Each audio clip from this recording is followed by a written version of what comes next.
Oh, do you want to tweet for me that I'm on? Yep. Yo, what's up, guys? 26 people. Hi, 26 friends. You're the only 26. You're the only 305 people that matter, and you're the only 400 and 699 people that I care about in the world. Hi, how are you? What's up, Adam?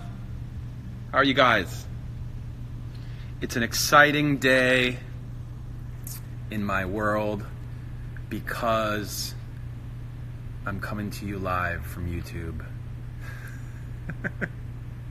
They were kind enough to donate this wonderful room, this wonderful apartment. Just kidding, it's actually a part of an office. Just like everything here, it's a movie set. No, we're live from YouTube. We're hanging. I'm out and about because I have a new song out. A lot of you guys have heard it. It is called Running From My Shadow. Features Grandson. And the song is out and the video is out today. So go check it out after this. Gonna hang with you guys for a minute, answer questions, and talk about all the important stuff you've got on your mind. So, what do we got going on here? Ciao. Let's look at who is in the chat. Adam's in the chat. Frank Maddox in the chat. Zach in the chat. What's up, guys? Okay, so for those of you guys who've seen the video, our friend, my collaborator and friend, Grandson, is who you hear on the track, who you see in the video, and he is actually available right now. We're gonna add him to the chat. I think he just got off the plane. What's up, dude? What's up, dog? How we doing? Good. How are you? I am in LaGuardia Airport right now. You got off the plane. Literally, so I got off the plane and then, but we got docked at some weird other part of the airport, and I had to make a marathon sprint. I don't think anybody on the bus knew what it was that I was so urgently running towards, but it was pretty important to me. But I'm here now. We're here. It gets me jazzed up, and it's been. I just went over to I just did a really long interview. They gave me a really long interview spot on. I saw that on Beats One, and it was a really good. It was a really good interview. Like I've had some good ones. This is definitely in the top, echelon. Got to talk about the song. Got to talk about what's happening.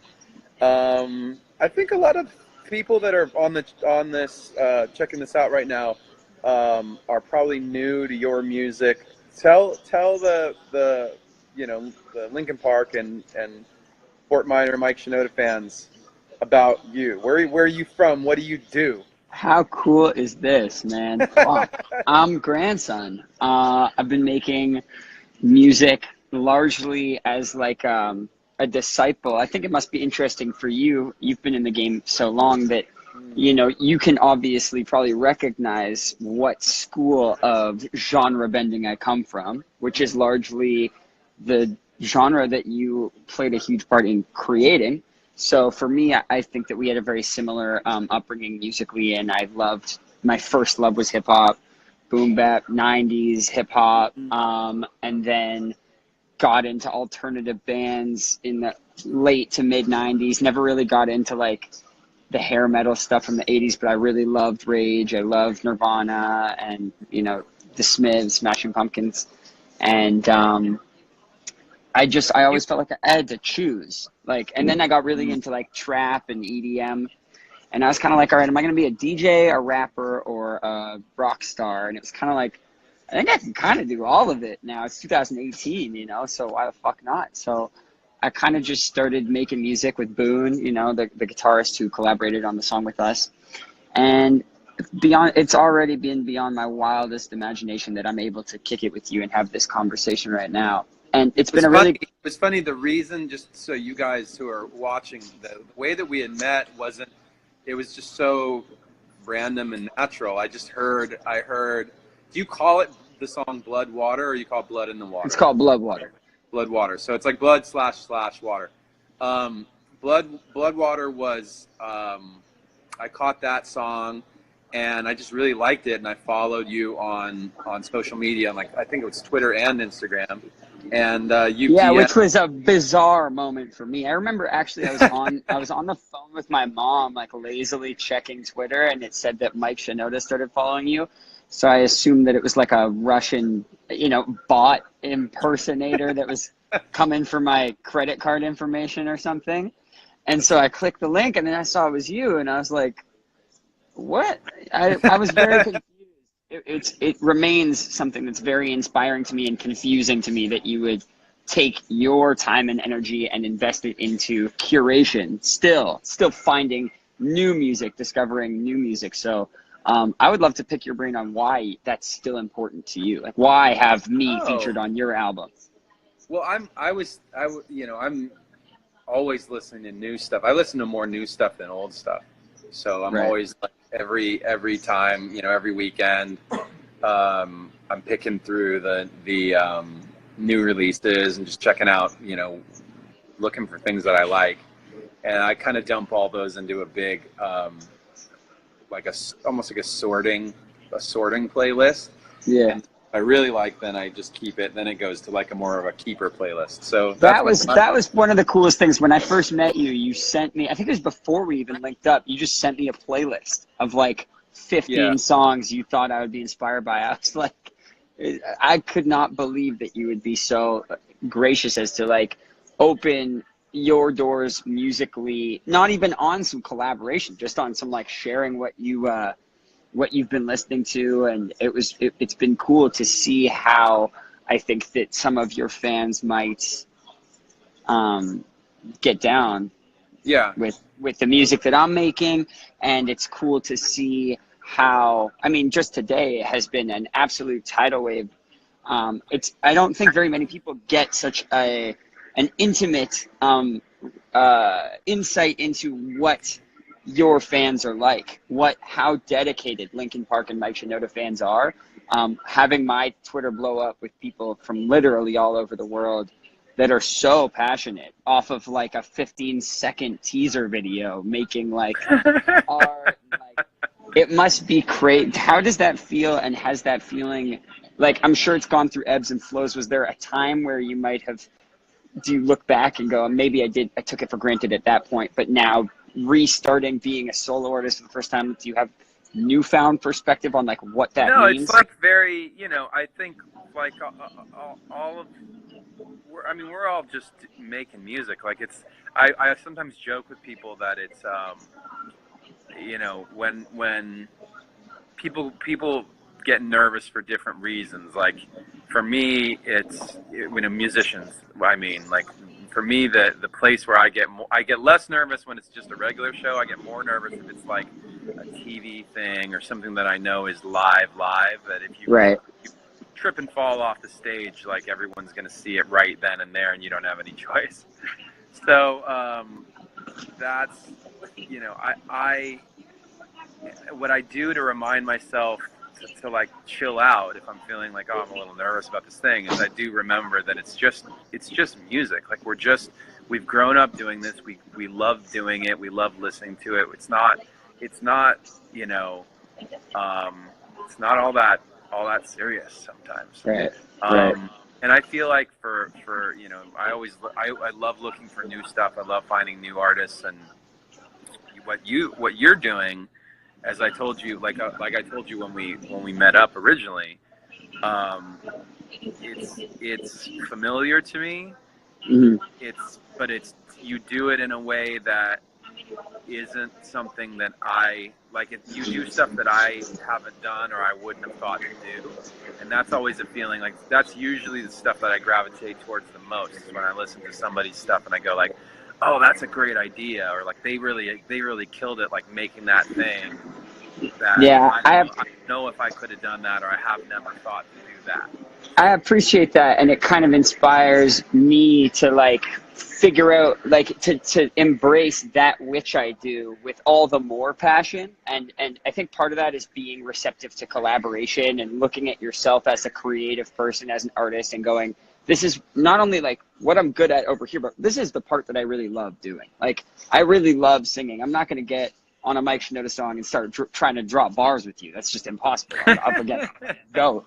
But I love, you know, kind of singing these kind of creepy melodies, and I look at all that you've done for mental health and how you've used songwriting and been so kind of confessional and led by example for so many millions of people.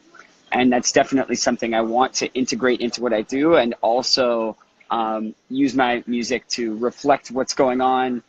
Here we are in 2018. Here we are on this, you know, incredible kind of battlefront between that's going to dictate where the future goes in terms of our relationship to the planet, to the environment, to one another, how we treat one another, how we handle when those social constructs, like when those contracts get violated. How do we respond? How do we hold our elected representatives accountable to troubleshoot when society goes wrong? Like, those are sorts of questions that I think that have never been more relevant, and I think that we as regular people have never had such transparency and such like insight, and we've never had more power through social media, through art. So it's an exciting time, and I look at the way that you've laid the blueprint for, if you are honest, if what you're making is confessional and honest, the more specific you get somehow, I don't really get this, maybe you can talk on it, but the more specific you're tapping into something, the broader people seem to engage with it and hear themselves in that. Have you ever noticed that? Yeah, I think that's true. I wrote for a long time. I wrote in a way that was a little more vague, maybe a little more vague. It was a more universal kind of approach, style of writing to appeal to breaking down a bunch of similar life experiences, meaning my life experience, Chester's life experience, Brad, Joe, Rob, Dave, and everybody to a core emotion, and then making the song about the core thing. But those tended to be more, like I said, more vague, because it was about a lot of different people's story. And that's one way of going about it. There are times to make things a little more, you know, broad, and then there are times when being very specific can be just as powerful or universal, because if you are talking about your own story and the story is a universal kind of emotion, like whether that's anger or fear or grief or happiness or whatever, you know, the specificity of like what has happened oftentimes can make people go like, oh, okay, I know where you're coming from. I've heard you. I know that happened to you, or I know that happens to people. It happens to me. You know, I think one of the reasons that you being for the people that don't know you, you have some socio-political stuff in your music. Yeah. And maybe you can talk about how you arrived at doing that, like how those things, why you feel passionate about singing about those things, or how they work their way into your stuff. Well, for me, I had been trying to make music since I was like 16 in so many different failed manifestations, like just trying to do anything. And I kept hitting these roadblocks, like be it behind the scenes with like some industry bullshit, but or also just like on some creative roadblocks, like having writer's block or not feeling very confident in what I'm doing. And I did a lot of soul searching, and I realized one of the reasons that kept happening was because I didn't have a why. Like, because if I really dug into like, but why do I keep doing this? It was because I want to tour or I want to see the world or be a rock star. And none of those are there's no urgency to that. Like there's a million people that want that, you know, and if it's about that, then I mean, good do that. But for me, it was like, there needs to be a purpose here. There's something more fulfilling that I could use this opportunity for. And it was happening simultaneously at a time where I felt very disenfranchised as an American, just as a global citizen. I'm watching things happen on the news that I don't agree with, but I feel so helpless to do anything about it. All I can really do is like call my congressman, you know? So it felt like my music and art represented an opportunity for me to kind of take the power back, honestly, and hopefully inspire some other generation of musicians the way that you and Zach De La Rocha and a million other artists inspired me. So that was just kind of the ins and outs of it. One thing I wanted to quickly touch on, what you said before about, you know, that specificity. I think one of the big things that people might assume about you, but they don't have anyone telling them with firsthand experiences, you're like a real dude. It's very disorienting to spend time with you. Like when we went out for breakfast, like Mike just showed up, no entourage, just like baseball cap on, and was Mike fucking Shinoda. That was really inspiring for me. And I think that as long as you don't lose that touch, that perspective that you've probably had since before you were making music, when you were just a teenager, like that guy is relatable to everyone else with me in this airport right now. But you know, you have to remain passionate about things that affect everybody, you know, ordinary Americans. And I think that the political aspect of what I do it gets me closer with people like that. And that's really it. And I think that Running from My Shadow is a beautiful reflection on learning how to deal with your shit. Like it's a thing that I constantly am fighting with, and a thing that I'm actively running from. And I think that cathartic moment before Kevin comes in on the outro, where I've been running from my shadow and now my shadow's my only friend. Like at this point, I'm going to take all of those things that I was so scared of in myself, and I'm going to learn to roll with them. So I'm just happy to be a part of this song. I think it touches on some real shit, and I can't wait to see how people resonate with it and how people relate to it. Well, I love what you guys did, and I love the song. And by the way, shout out real quick to Brad Delson and my friend Ross Golan. You know, but before you had ever heard the song, I did work on part of it with those guys as well. That's right. So they were a part of the reason the song exists. I remember I came to the studio and it was kind of like, well, what you want to do? And, you know, we were kind of fiddling. I had a song that I had been working on, but it didn't really make sense. And then it was like, maybe we start something from the beginning. But I just wanted to hear the project. And I remember you played Running from My Shadow for me. You were like, I just don't know how we're going to wrap this one up, but I really like it. And I loved it. And I was like, oh, dude, let me. Yeah, it was, I mean, like, it was so effortless and it was so fun. And it's, I know that it's you know, you're still putting out I mean, you haven't even put out an album yet. Like, you've got singles and you've got the EP, you got songs no on EP, the way. just a couple songs, but we've got some new music coming, that's for sure. New music on the way. So there's basically, like, I think people are still learning what you're about, and there's a variety, and what they'll find, in my opinion, is, you know, that variety. Like I remember, I always talk about with, like, Public Enemy, for example, like, you couldn't have just Chuck or just Flavor Flav. Like, Chuck was the guy with the hard-hitting political raps. Flavor Flav was the court jester, joker guy to, like, lighten the tone and make it fun. And you're kind of like an all-in-one package where there's, you know, you've got the serious stuff and the like socio-political, you know, fire in it, and then also you're a human being and you're not afraid to talk about being a human being. So that's, you know, it's like I think that I'm glad that you're getting it, you know, that we did this song together. Hopefully we can do some more stuff together. I would love that. Thank you, man. And as you said, man, whatever that means, I don't know. It's just music. Yeah. Thanks again. I want to give a quick shout out. Is. Quick shout out to Kevin at I am Boone, Boonn, slayed the production on the guitars. I want to thank you again for having me be a part of this incredible song and this incredible album. I've got to hear more of it than you have if you're watching, and I promise you it is fucking fire. So, Thank you, man. Stay tuned, man. It. Thank you, bro. Be safe out there. Glad we could make this happen.